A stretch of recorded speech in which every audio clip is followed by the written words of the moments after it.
Vous écoutez Sans détour, le podcast de Géninam, avec le soutien de notre parrain Bernet et Associés. Ici, vous trouverez des témoignages authentiques d'entrepreneurs suisses romandes, des hommes et des femmes qui, à un moment clé de leur parcours et souvent à répétition, ont choisi de faire les choses autrement. Ils et elles partagent sans détour leur expérience entrepreneuriale, leur vision du business et de la vie.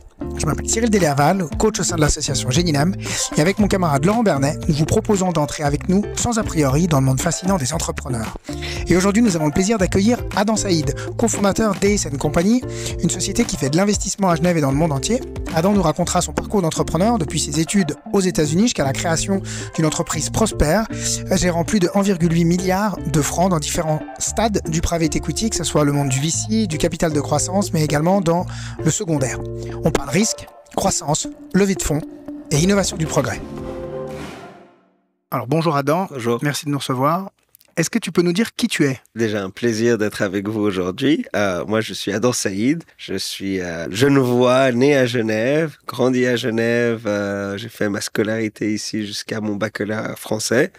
Après parti aux États-Unis, j'ai étudié 2 fois aux États-Unis. Undergrad à Babson, une uni entrepreneuriale qui est très réputée pour son éducation en entrepreneuriat. Et après, j'ai travaillé 6 ans. En partie à Genève, mais un peu partout dans le monde. J'ai bossé un peu à New York, à Hong Kong, en Arabie Saoudite. Et je suis revenu, et après je suis retourné faire mes études à Harvard. J'ai fait mon MBA là-bas de 2010 à 2012. Et suite à cela, je suis revenu en 2012 à Genève, réinstallé à Genève.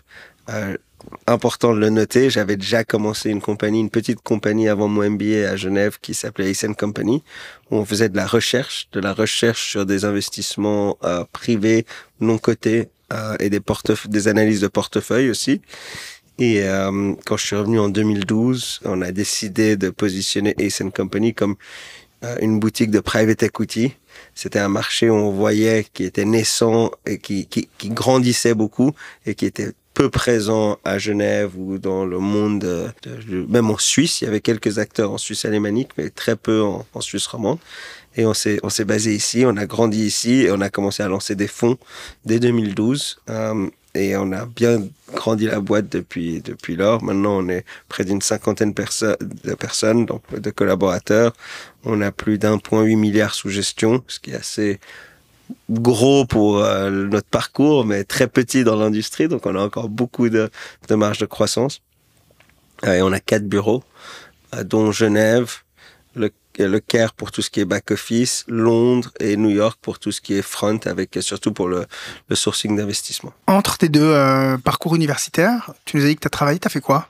J'ai travaillé dans les investissements en finance, en particulier dans un family office qui avait pour but qui était très axé pays émergents. Donc ça, c'était un plus, parce que ça m'a tout de suite exposé un peu aux arbitrages d'informations, aux arbitrages de marché, aux dislocations de marché. Donc le côté plus risqué des marchés. Et quand on a très vite lancé Ace, mais à la base juste comme groupe de recherche. On était 3 associés et on trouvait qu'il y avait très peu de recherche fondamentale qui se faisait en fait localement. Il y avait beaucoup de consultants, il y avait des grands programmes de banques, il y avait des sell-side analysis, ou de temps en temps des rapports. On savait pas trop pourquoi ils les faisaient, s'ils avaient des intérêts croisés. Et nous, on voulait quelque chose de très buy-side, très clean, où les clients pouvaient venir vers nous. Donc, on avait lancé ce groupe de recherche avec deux collaborateurs de Babson. Et c'est que après mon MBA qu'on a vraiment switché ça en groupe d'asset management. Tu faisais de la recherche sur quel genre de société ? C'est assez marrant parce qu'au début, on faisait vraiment de tout ce qu'on pouvait. On était vraiment une petite boîte. Il faut imaginer 3 jeunes qui, comme des consultants qui veulent gagner des mandats. Et au début, on couvrait beaucoup les pays émergents. J'aime bien donner l'exemple à l'époque, là on parle de 2006. En 2006, t'avais, par exemple, tout le monde parlait des stocks de palm oil. C'était avec 4 stocks qui traitaient en Malaisie et tu avais un rapport de BCA qui faisait un rapport sur... non, c'était CLSA, excuse-moi. CLSA Crédit Lyonnais, Southeast Asia, qui faisait un rapport sur une des 4. Et donc, nous, on était allés sur place, on avait rencontré tous les managements, et très vite, tu pouvais juste l'analyse fondamentale de base, tu voyais qu'il y en avait qui étaient solides, 2 qu'il fallait absolument pas toucher, mais sur le marché public, tu trouvais aucune information, il n'y avait pas de rapport. On a fait ça au Middle East aussi, on a couvert plusieurs stocks dans les pays du Moyen-Orient, que ce soit à Dubaï, aux Émirats, où en fait, il n'y avait pas de coverage d'analyse, mais des gens étaient actionnaires ou voulaient devenir actionnaires, on faisait cette analyse. Et ton idée, c'était de les vendre à qui, ces analyses, après? Nous, on travaillait qu'avec des investisseurs privés. Donc, on travaillait vraiment qu'avec des investisseurs privés, des family office qu'on connaissait. Et ça a grandi. Après, on nous a demandé de faire, OK, la recherche, tu peux suivre le portefeuille. Est-ce que tu peux le monitorer? Et après, on a un peu grandi dans l'exécution. Et de fil en aiguille, on a grandi. Et on a lancé nos propres fonds parce en fait, on faisait beaucoup de non discrétionnaires. Pour ceux qui savent pas ce que c'est? C'était à la demande du client. Donc, le client dit, je veux investir là-dedans, je veux faire ci, et tu laisses la discrétion au client. Et toi, tu es juste un advisor et tu exécutes. Et on a trouvé que ça allait, mais qu'en fait, on voyait à terme que c'était plus porteur d'avoir la discrétion pour pouvoir créer des portefeuilles qui pouvaient ajuster le risque. Il y a encore trop d'investisseurs qui veulent faire du direct, juste du direct parce que c'est excitant. Et si on n'est pas prêt à prendre l'opérationnel derrière, on trouve que c'est beaucoup mieux que c'est pour les performances d'avoir des portefeuilles où tu peux manager le risque. Et donc, on a pris une approche un peu innovative dans le private equity dès 2012 où on a dit on va diviser le monde par stade de risque. Ce qui est très différent. La plupart des gens tout de suite vont te dire alors tu te spécialises dans quel secteur ou tu te spécialises dans quel pays. Et nous on a dit mais en fait le risque c'est une constante que tu veux éliminer dans tout investissement. Et pour éliminer du risque, il doit rester constant dans le temps. Alors que dans les PMA, si tu prends une allocation pays ou tu prends une allocation secteur, le risque d'un pays ou d'un secteur, il n'est pas constant dans le temps. Donc nous, on s'est dit, en fait, on doit avoir des constances de risque pour nos équipes.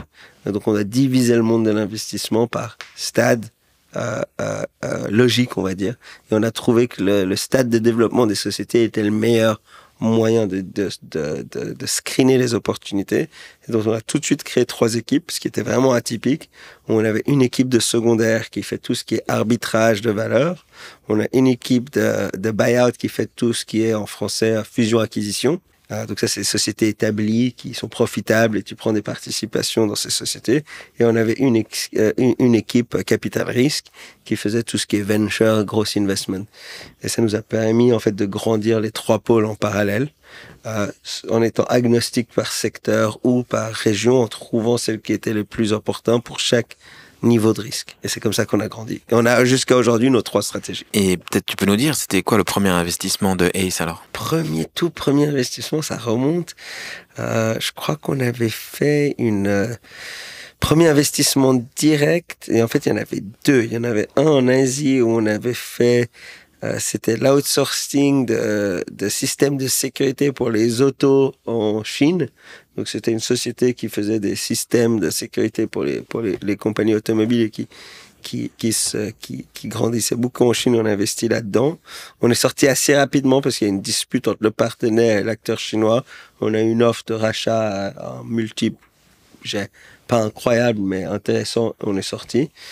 Et après, on avait un autre qui s'appelait Airlist, qui était avec KKR, qui était, je crois, en 2008, après la crise où ils avaient racheté du leasing d'avions qu'ils louaient ensuite aux airlines. Ils avaient réussi à acheter ça en distress pendant la crise. Et en fait, étaient redevenus un provider aux airlines. Et nous, on était rentrés dans cette transaction. Donc ça, c'était notre premier deal buyout. L'autre, c'était plus un deal gros, je dirais. Et le secondaire, le premier deal qu'on a fait était peut-être en 2009, où on a commencé à racheter à des banques privées des positions illiquides, où les clients voulaient fermer les comptes ou voulaient se relocaliser. Et on a acheté ces portefeuilles-là. Je crois que c'était avec Citibank, le tout premier. Quel fonds exactement, je dois creuser, mais on en a fait beaucoup depuis.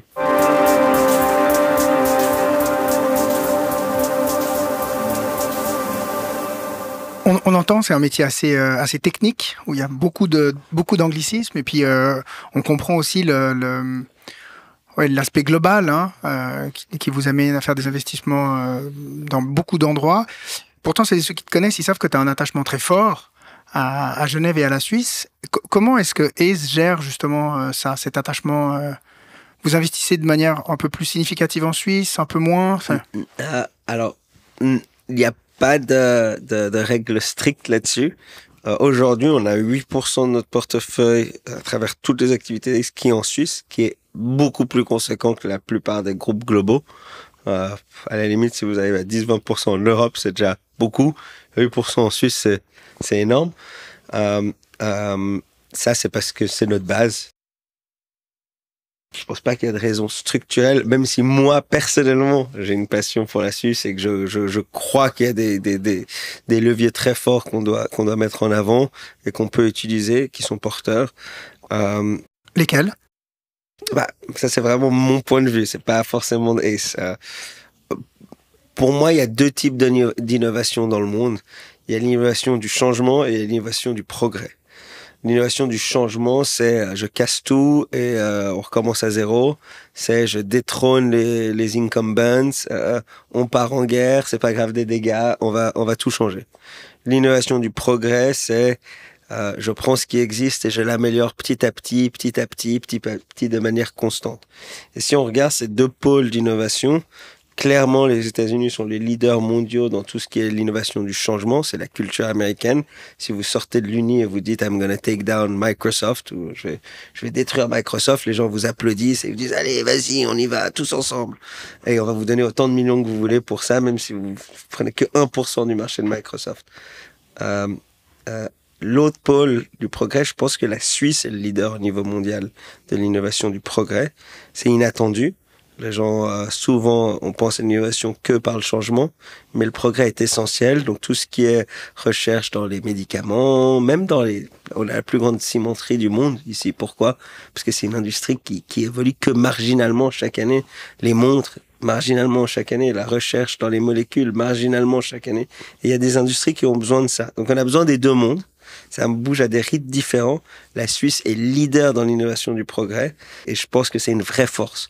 Par contre, on doit accepter que si on sort de l'Uni et qu'on dit je vais take down UBS, les gens vont dire wow, on se calme, hein, c'est pas comme ça que ça se passe ici. C'est plus on est inclusif et il y a des effets de chacun sur aussi la société. Donc avec l'innovation du changement, ça laisse beaucoup plus de gens derrière dans la société. Dans l'innovation du progrès, on est beaucoup plus inclusif. Donc je pense que la Suisse se diffère là-dessus. Je pense qu'on a un modèle démocratique qui est exceptionnel. Et tu le sais, donc j'ai participé au livre sur Genève. Et dans l'intro, je le dis ouvertement, je pense que Genève est une des seules villes, c'est assez incroyable, qui pense uniquement au reste du monde. Quand tu vis à Londres, tu lis les news de Londres et tu lis le gossip, Daily Mail, de je sais pas quoi, ce qui s'est passé au UK. Quand tu es aux États-Unis, tu lis ce qui se passe aux États-Unis. Quand tu es en Chine, et j'ai vécu dans tous ces endroits, tu te recentres tout d'un coup dans ta région géographique. À Genève, toute la journée, on parle de ce qui se passe dans le monde entier. Mais qu'est-ce qui se passe dans la guerre au Gaza? Mais les Chinois, ils font quoi? Et c'est quoi cette élection aux États-Unis? Et tu as vraiment cette ouverture dans le monde où on pense aux problèmes du monde. Et il n'y a vraiment pas beaucoup de lieux dans le monde où les gens pensent aux problèmes du monde. Et je trouve ça assez exceptionnel. Donc, je suis genevois, hein, on fait pas plus genevois que moi. Donc, je pense que c'est essentiel de maintenir cet écosystème.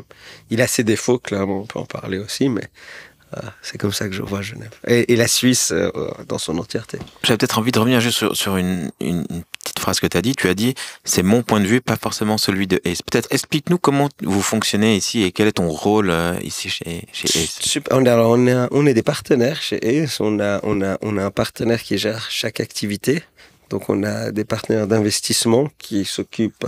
On a Rob, Eli qui s'occupe du buyout. On a Sheriff qui est cofondateur, qui s'occupe du secondaire. On a Charles et Steve qui s'occupent du venture. Et eux ont une responsabilité sur leur portefeuille, sur leur stade de risque.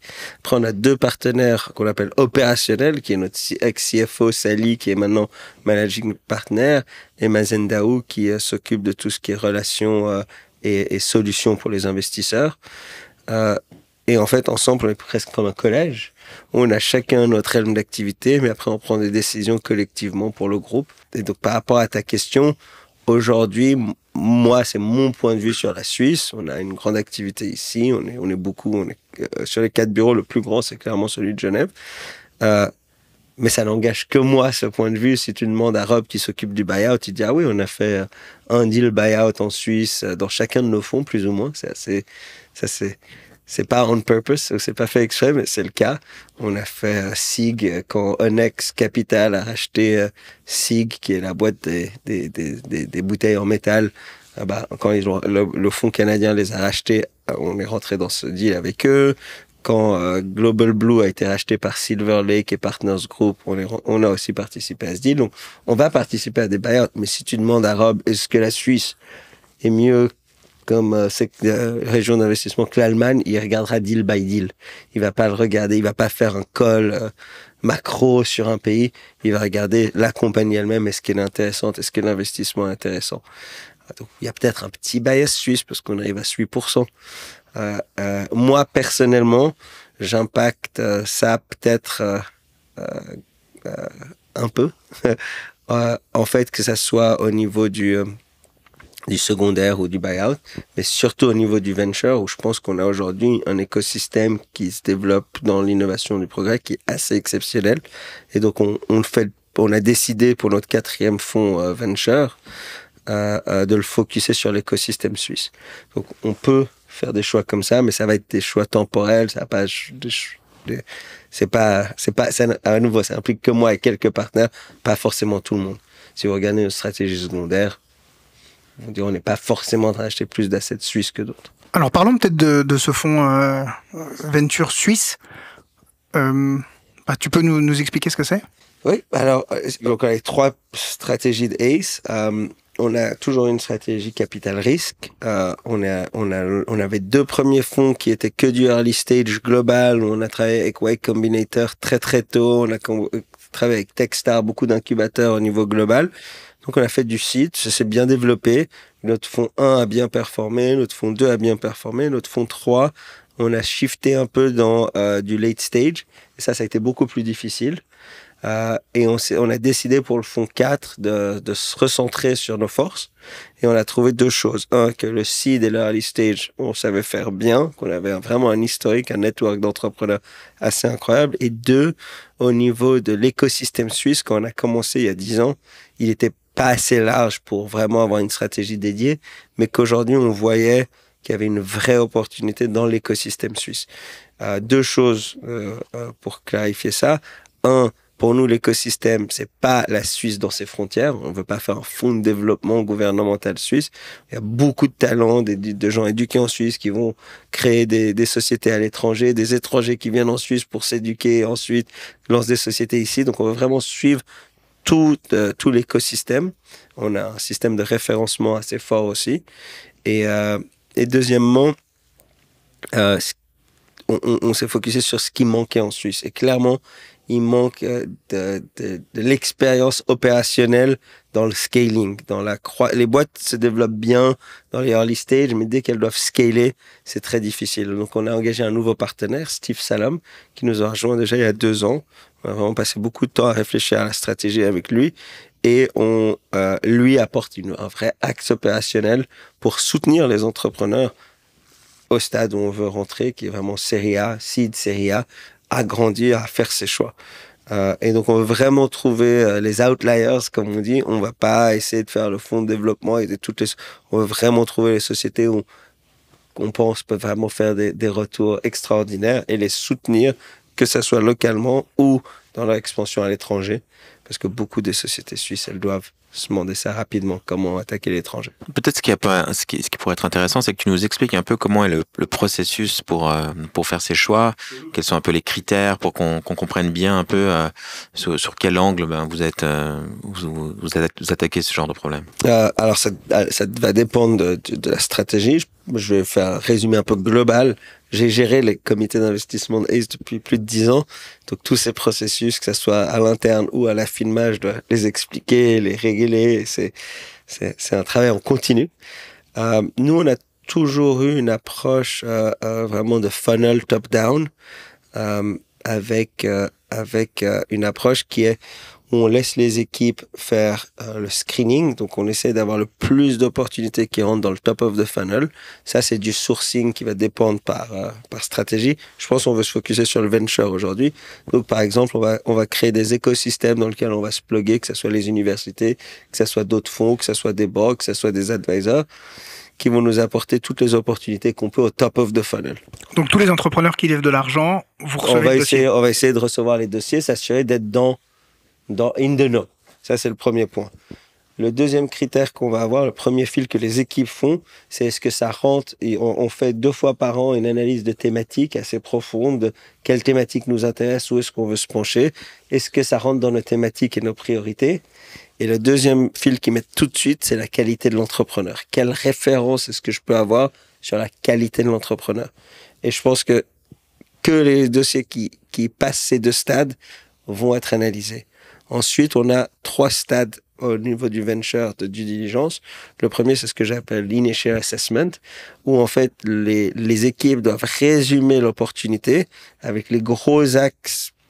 Quels sont les gros axes porteurs? What do you need to believe? Quels sont les plus gros risques? Tels que eux le voient. Ils amènent ça. Tel que tes équipes le voient ou tel que les équipes le voient? Tel que les équipes le voient. Donc souvent, il y a des ajustements au pitch de la compagnie. Et ils vont dire, bah voilà pourquoi moi, j'aimerais poursuivre ce dossier. Ils amènent ça à notre comité d'investissement.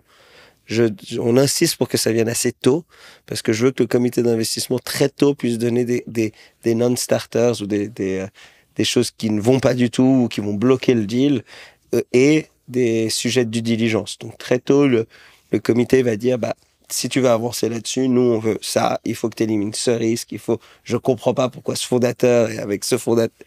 Donc, il y a tout un historique de due diligence à commencer à mettre en place.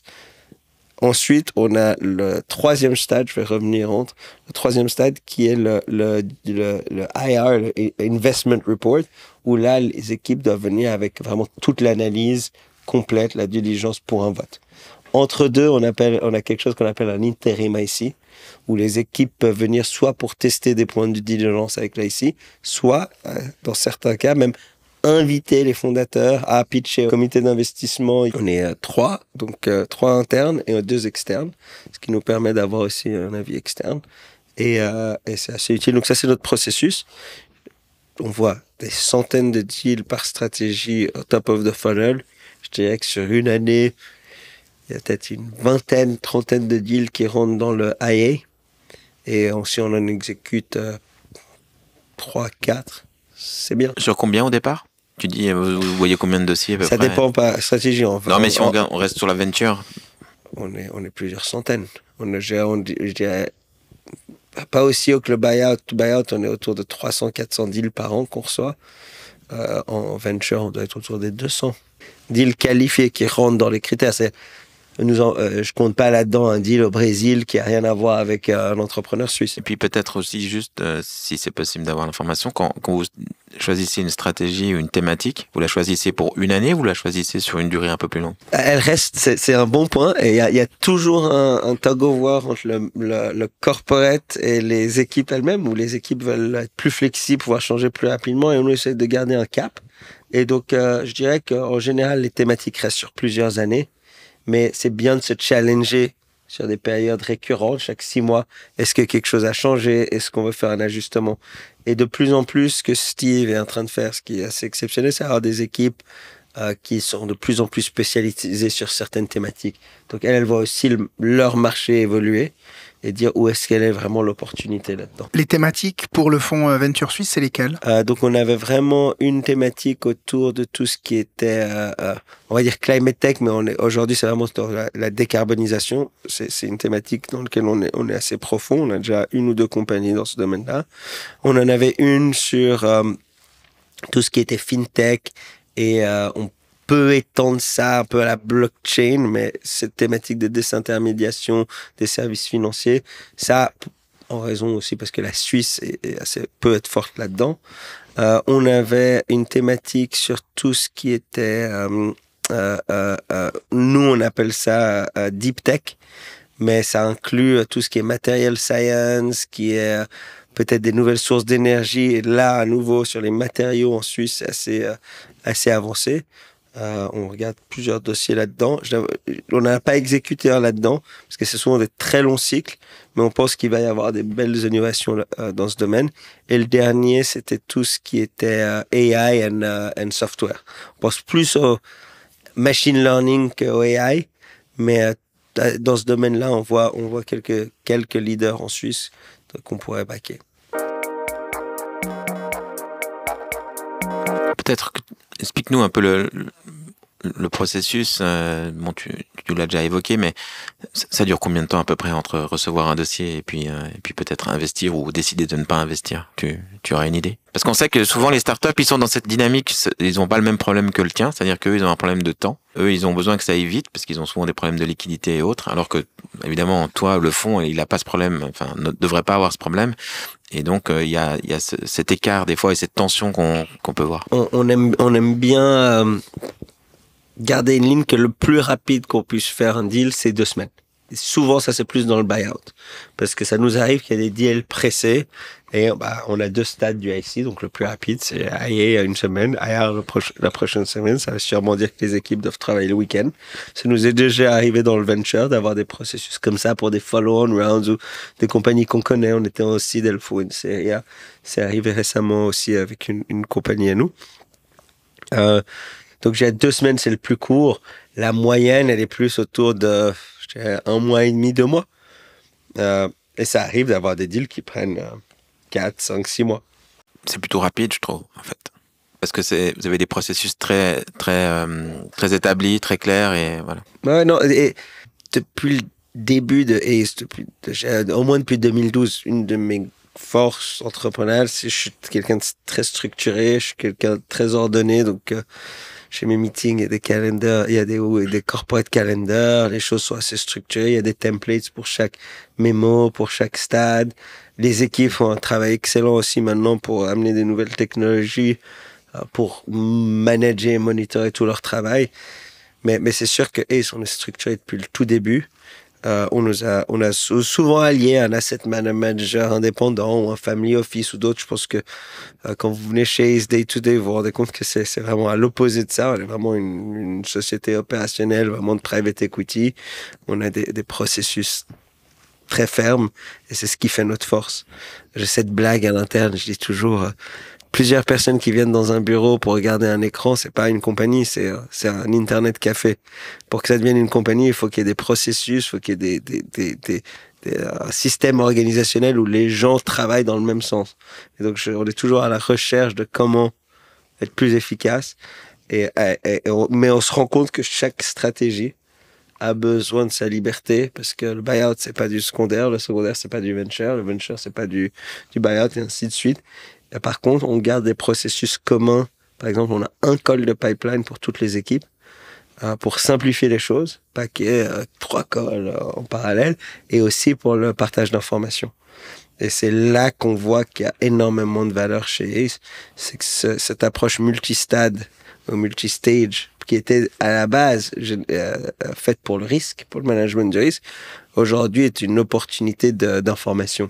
Parce que on le voit et souvent les gens sont surpris, ils disent mais je connais en fait Ace à travers secondaire, shérif, c'est excellent ce qu'il a fait, il m'a aidé sur une position et maintenant je vous crois sur un deal buyout, mais en fait à l'interne il y a aussi pas mal d'informations, attends, on va bider sur cet asset, mais quel est son vrai prix, ou on l'a vu dans le deal buyout, donc, dans les fonds buyout, donc on a des, je dirais, on est plus large que d'autres, et en même temps on est très spécialisé, vu qu'on est spécialiste à travers les stades, ça fait que, en étant large, on n'est pas dispersé, on a juste plus d'envergure d'informations, et qu'après c'est vraiment aux spécialistes de faire ce qu'il peut avec cette information. C'est facile de trouver les bonnes startups en Suisse dans lesquelles investir? Donc là, ça fait 9 mois que Steve a commencé le fonds.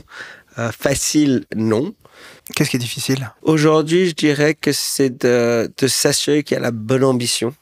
Il y a encore beaucoup trop de sociétés qu'on voit où ils se disent « en fait, elles vous créent une PME. » C'est très bien, hein. Mais c'est pas...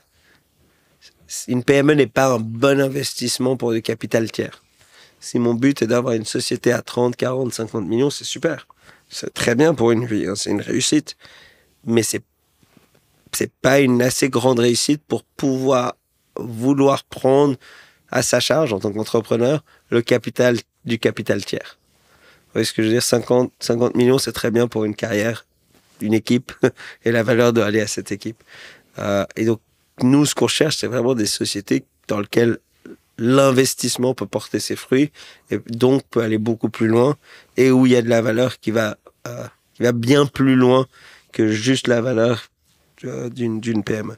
Parce que ce que vous allez rechercher, dis-moi si je me trompe, c'est que il y a un prochain tour d'investissement dans lequel vous allez pouvoir revendre vos parts avec un multiple. En général, nous, on est même plus sur tenir jusqu'à la vente complète de la société ou un IPO. Donc une entrée en bourse. Une entrée en bourse, oui. Ça nous est arrivé, hein, on a pas mal de nos fonds, de nos assets dans fonds 1 et 2 qui sont rentrés en bourse les dernières années. Donc, non, on peut tenir beaucoup plus longtemps. On va pas trader entre, mais c'est vrai qu'on veut que après notre investissement, soit la société est pérenne et peut grandir très vite sur la base de notre capital, soit à l'opportunité de se financer par des VC plus gros à l'international ou à genoux. Et ça, c'est une vraie différence donc, entre les entrepreneurs suisses et les autres entrepreneurs? Cette envie de faire des boîtes... Oui, on est plus conservateur en Suisse. Typiquement, on est plus conservateur. Et c'est pas mauvais. C'est bien pour l'économie. Par contre, pour nous, on ne doit pas confondre les sujets.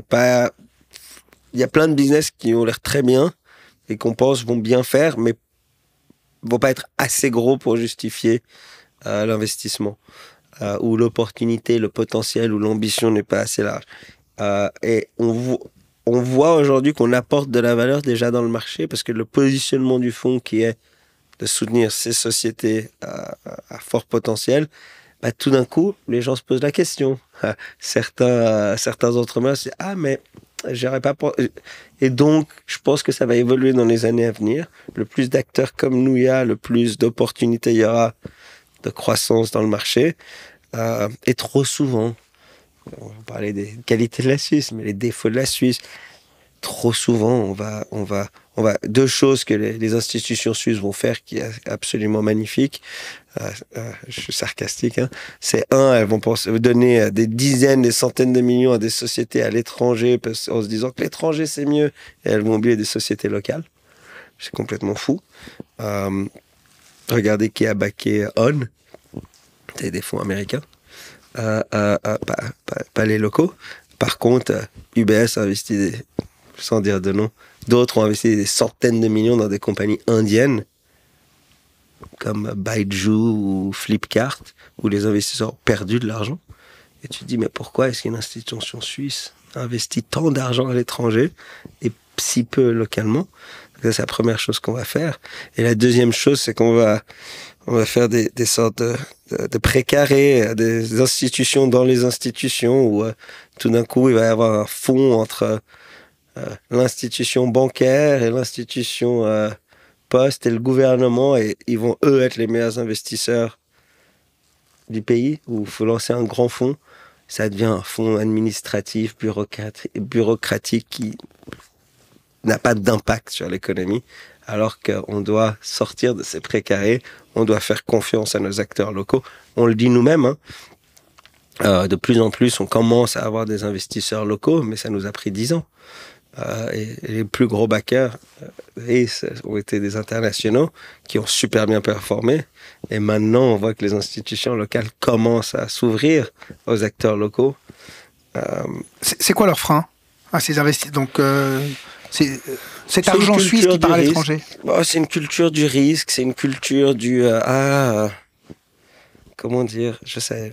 Je veux pas trop m'étaler là-dessus, mais je pense qu'il y a un peu un complexe face à l'étranger. Ah, les étrangers font mieux, ils sont mieux. Et il y a aussi un peu j'ai pas vraiment envie que quelqu'un dans mon coin réussisse trop bien, tu vois. Et il y a encore un peu de ça, ce qui est dommage, parce que dans le monde anglo-saxon, on est content de la réussite des autres. On veut que son écosystème réussisse. On veut que son voisin, que l'asset manager local grandisse et soit un acteur de référence. Ici, on va tâter un peu plus longtemps. Mais à t'écouter, tu as l'air quand même assez positif sur le fait que ça change. Oui, c'est sûr. Je le dis ouvertement, le futur de la Suisse, c'est des gens comme moi. Il faut l'accepter. C'est pas dans les contrées, c'est pas dans d'autres régions de la Suisse qu'on les trouve. Aujourd'hui, c'est des gens comme moi, des gens qui sont motivés, qui sont actifs, qui sont plus suisses qu'on peut l'imaginer, qui aiment leur pays, qui amènent de l'innovation, qui sont à fond à 200%, et qui mettent pas de frein sur les autres. Et ça, pour moi, c'est ce qui est le plus excitant. Aujourd'hui, quand je vois ce qui sort des unis d'ici, c'est une diversité, un intellect mais exceptionnel. C'est le monde entier qui est représenté et c'est eux qui font la force de la Suisse et qui contribuent à la stabilité, au bonheur de la Suisse. Donc, je pense qu'il y a, comme dans beaucoup de l'Europe, un peu de frein, à nouveau sur des précarés ou des préjugés, on va dire, à protéger. Je pense qu'il y a encore plein d'opportunités. Mais qui dit opportunité dit risque. Oui. Mais quand on fait de l'investissement, comment est-ce qu'on accepte de prendre ce risque? Faut faire des risques calculés. Faut juste pas prendre du risque. Ça veut pas dire être casse-cou, sauter d'une montagne et dire je vais survivre. Non, c'est vraiment des risques calculés. Moi, vu que j'ai étudié à Babson en entrepreneuriat pour mon undergrad, c'est vraiment cette idée de comment approcher le risque, comment l'éliminer, comment on l'a parlé avant, et sur la dessinée autour d'une stratégie de risque pour commencer. On est passé par là. Et après, il faut l'accepter, le risque. Ce que je pense que les gens font souvent mal, c'est justement pricer le risque correctement ou comprendre quel risque ils sont en train de prendre par l'investissement. Et par exemple, ce qui s'est beaucoup passé en 2020-2021, c'est que plein de gens faisaient du late stage tech en se disant « Ah, je peux faire 2-3 fois mon argent ». Ils avaient raison sur l'expectation de return. C'était, je peux faire 2-3 fois. Tu pouvais acheter du Robinhood et potentiellement faire 2-3 fois à l'IPO. C'était correct, potentiellement faire 2-3 fois. Par contre, du côté risque, où ils avaient sous-estimé, c'était, tu avais aussi le potentiel de perdre 80% de ton argent. Et ça, les gens ne comprennent pas que ça vaut pas la peine de faire 2-3 fois pour une perte, un risk ratio de 80%. Parce que tu peux, dans le buyout ou le secondaire, avec des assets tout à fait lambda, faire le même retour sans le même risque. Et donc, comprendre son risque est important et comprendre quel retour je dois demander pour ce risque est important. Donc, en venture, on prend plus de risques. C'est pour ça qu'on regarde des dossiers où on pense qu'il y a un potentiel beaucoup plus haut. 2-3 fois, ça justifie pas le risque du venture. Il faut avoir des ambitions bien plus larges. Combien? Je pense qu'aujourd'hui, au seed stage, si on peut pas avoir un pass to 10x, il est peu probable que le dossier soit poursuivi. Par rapport aux gens qui vous confient leur argent pour que vous leur ameniez en retour, est-ce que justement ces notions de... Alors évidemment, je pense que le retour, tout le monde veut des grands retours. Mais que, comme tu viens de l'expliquer, en face d'un risque, en face d'un reward, d'une promesse de récompense, il y a un risque. Comment est-ce que ça, c'est abordé avec les gens qui vous confient leur argent? C'est une bonne question et c'est un peu le dilemme perpétuel qu'on va avoir dans l'industrie de l'investissement. Pour moi, la manière dont je le vois, et je pense que ça s'amplifie avec le temps, c'est que il y a différents capitaux pour différents stades d'investissement. Et ça, c'est très important, autant pour l'entrepreneur que pour la personne qui apporte le capital, de bien comprendre est-ce qu'il y a un alignement là-dessus. Pourquoi je dis ça? C'est parce que, par exemple, si je suis une groupe de recherche où j'ai une invention, où je sais que je vais pouvoir rechercher sur ce domaine pendant 5 à 10 ans, il y a des capitaux pour ça. Il y a des capitaux de recherche, gouvernementaux, des grosses entreprises qui ont des allocations pour ça. Avoir ce capital, et ce bon capital qui est approprié, qui a le même timeline, qui a la même perception du risque, ça va soutenir l'entrepreneur et la personne qui fait la recherche. Si on veut un retour sur capital, une opportunité qui est aujourd'hui, où il y a un arbitrage de marché, sur les 6 à 12 mois à venir, il y a une vraie opportunité, je peux capturer celle-ci et le retour va être rapide, à nouveau, il y a du capital pour ça. Il y a des hedge funds, il y a des allocateurs de capitaux, et qui vont chercher ça. Et je pense qu'on passe pas assez de temps, que ce soit l'entrepreneur ou l'alloueur de capital, de se dire, est-ce que je suis vraiment aligné? Est-ce que c'est le bon capital pour la bonne raison? Et c'est souvent ce que je dis aux entrepreneurs, c'est pas tout dollar ou franc suisse est équivalent. D'où il vient? Quelle est l'ambition de ce capital? Et d'être sûr, c'est pas juste de l'argent pour l'argent. Et souvent, quand c'est juste de l'argent pour l'argent, bah, c'est faux, pour commencer. Et je pense qu'il faut vraiment, je pousserais l'entrepreneur à plus réfléchir, mais vraiment, t'as besoin de quoi? C'est quoi? C'est juste de l'argent pour payer un salaire? Parce que c'est pas un investissement en soi. Hein? Donc, c'est quoi exactement? C'est quoi le modèle économique? C'est quoi le business? C'est quoi l'opportunité de secteur? Et comment tu vas ramener? Voilà. Et quelle timeline? Quel retour sur investissement? L'entrepreneur doit se poser ça. Et si ça fait du sens, là, il peut prendre du capital externe. Mais trop souvent, il pense pas au retour. Du côté d'investisseur, il pense au retour du côté opérationnel. Ah, avec ce budget, je peux faire ci. Mais ça va me porter jusqu'à où? Et après, bien comprendre, du côté investisseur, nous, ce qu'on a, et c'est une chance, c'est que vu qu'on a toujours eu notre 3 stades de risque, on a toujours dit aux investisseurs, ben, vous avez quel appétit de risque?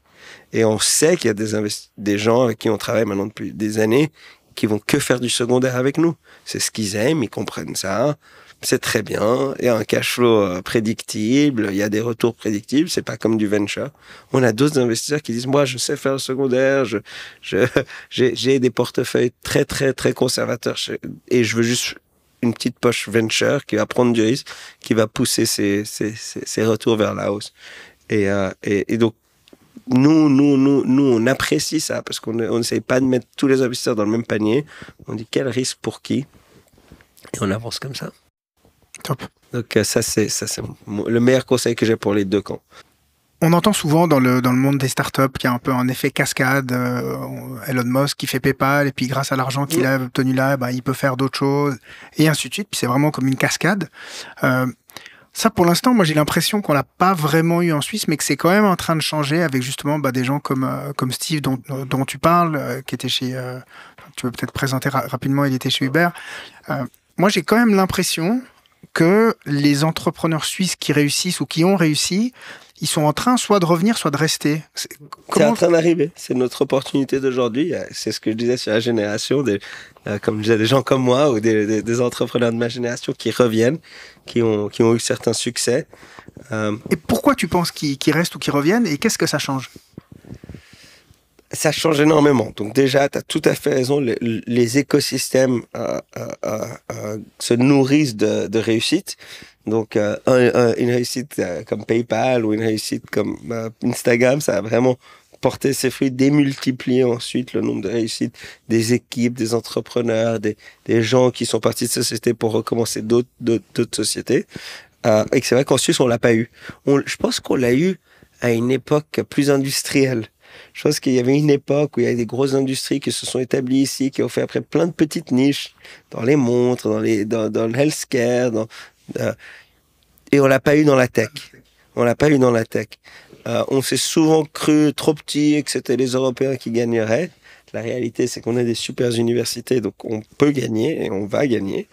On va avoir des sociétés très porteuses au niveau, je pense, régional.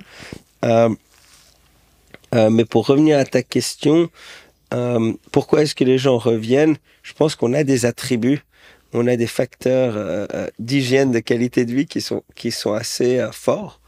Il y a une bonne qualité de vie, il y a une bonne éducation, il y a un bon healthcare system, et c'est des choses essentielles que tout le monde recherche. Le reste du monde va de moins en moins bien, que tu sois au UK, que tu sois aux US, que tu sois en Asie, tu te poses quand même des questions. Donc, si tu es un entrepreneur aujourd'hui pour ta famille. Et donc, je pense on peut attirer des talents, peut-être pas les plus jeunes, peut-être pas dans la vingtaine, mais peut-être en mi-carrière, qui justement ont eu des succès, ils veulent les répéter, ils veulent une base fixe.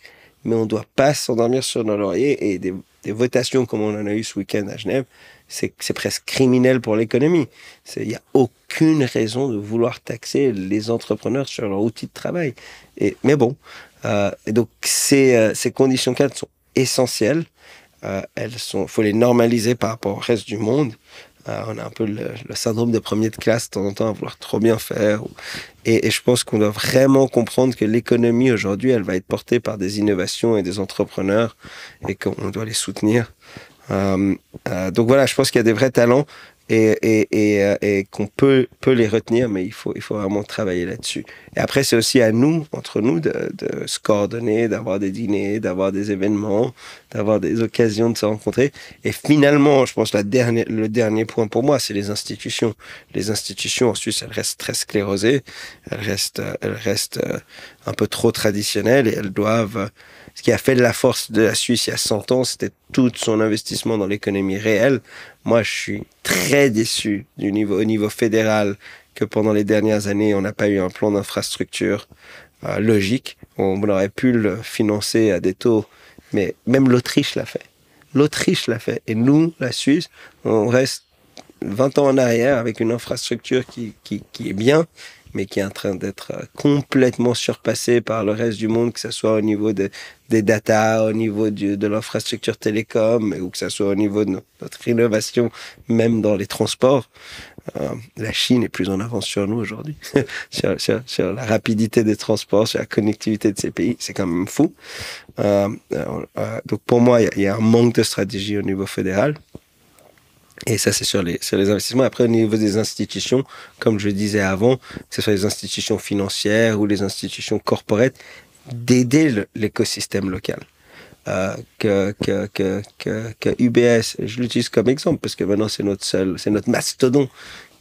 Quand ils font leur FinTech incubator en 2010, et qu'ils l'ouvrent à Londres, et qu'ils mettent des dizaines de millions là-dedans, je trouve ça choquant, parce qu'on devrait le faire en Suisse. Si on a une ambition en tant qu'UBS d'avoir un FinTech incubator, et regarde ce qui s'est passé. 2 ans plus tard, il y a eu le Brexit, et tout leur argent a été jeté à la poubelle. Ils auraient mieux fait de le faire en Suisse, d'apporter ses talents, d'aider les entreprises, de donner des incentives, de pousser le gouvernement à comprendre qu'il y avait une opportunité là-dedans. Mais on revient sur ce point. Les institutions doivent aider l'économie réelle suisse, et pas prétendre qu'elles sont... et donc investir et être d'accord de prendre ce bout de risque. Exactement. Et c'est sain, parce que c'est du risque qui en plus contribue à l'économie, donc tant mieux. Si j'ai du sponsorship local de l'UBS ou des institutions ou des assurances dans l'économie réelle, elles en reprofitent derrière. Quand on va à l'étranger et qu'on fait des tickets ridicules dans des startups ridicules à l'étranger avec titre de client suisse, à part un peu de profit potentiel dans certains comptes, ça ne contribue pas à l'économie. Et je pense qu'après le dernier Crédit Suisse UBS, le gouvernement doit être beaucoup, beaucoup plus strict sur ces points-là.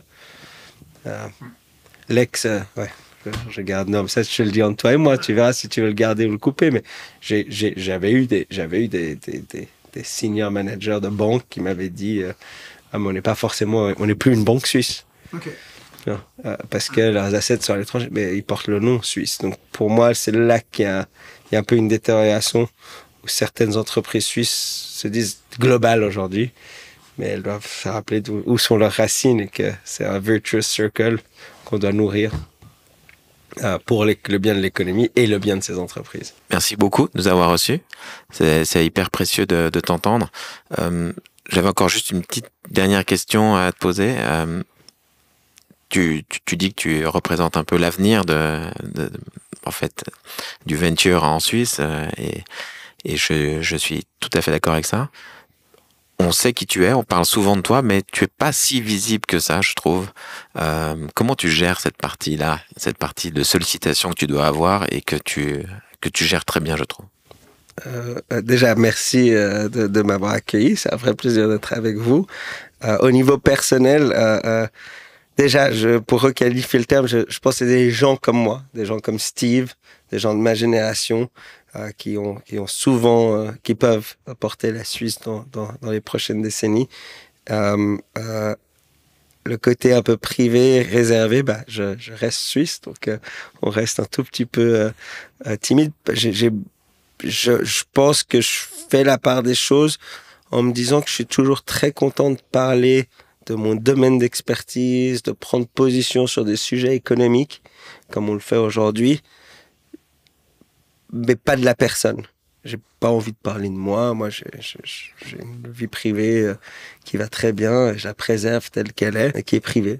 Et je vois mon rôle comme un acteur économique qui a un mot à dire, qui peut porter, qui peut parler de sujets. C'est comme ça, c'est là que je tiens la ligne. Merci beaucoup. Merci. Nous sommes arrivés au terme de cette rencontre avec Adam Saïd, qui nous a partagé son parcours fascinant dans le monde de l'investissement privé et de la gestion d'actifs. J'ai particulièrement apprécié découvrir comment Adam a structuré Ace & Company pour offrir une approche unique de l'investissement en divisant le monde par stade de risque plutôt que par secteur ou par région. Adam a également donné de précieux conseils pour les entrepreneuses et les entrepreneurs qui cherchent à lever des fonds. Il insiste sur l'importance de l'alignement entre le type de capital recherché et la stratégie de l'entrepreneur. Lever des fonds ne doit pas se limiter à obtenir de l'argent pour de l'argent. Il faut bien comprendre les attentes des investisseurs et s'assurer que leur vision du risque et du retour sur l'investissement est compatible avec la vision de l'entrepreneur. Adam rappelle que chaque capital a un horizon et un appétit de risque différent et il encourage les entrepreneuses et les entrepreneurs à bien réfléchir à ce qu'ils recherchent avant de solliciter des investisseurs, notamment des venture capitalistes. Et un autre point clé qu'il souligne lorsqu'une entrepreneuse ou un entrepreneur sollicite des venture capitalistes, c'est la nécessité d'avoir des ambitions suffisamment grandes pour justifier un tel investissement. En effet, ce type d'investisseurs, les VC, recherchent des entreprises qui visent une croissance rapide et significative. Il parle de multiples de 10 minimum. Il est donc important pour les entrepreneuses et les entrepreneurs de montrer qu'ils ont une vision à long terme et un plan pour multiplier la valeur de l'entreprise d'autant, plutôt que de viser simplement, je dirais, une petite croissance et puis une entreprise qui va être juste rentable. Et comme on dit souvent dans le cadre de mon travail au sein de Genilem, un investisseur n'achète jamais du confort pour une entreprise dans laquelle il investit. Il achète soit de la croissance, soit des améliorations significatives du produit, mais dans tous les cas, ces deux achats doivent occasionner une augmentation significative de la valeur de l'entreprise. Et enfin, ce qui m'a également marqué dans cet épisode avec Adam, c'est son attachement à Genève et à la Suisse. Alors qu'il a en même temps une vision globale, ainsi que j'ai aimé entendre son point de vue sur l'innovation en Suisse, qui voit plus comme un modèle de progrès constant, essentiel pour l'économie. Et je trouve cet angle particulièrement intéressant et ça résonne dans les activités de Genilem évidemment.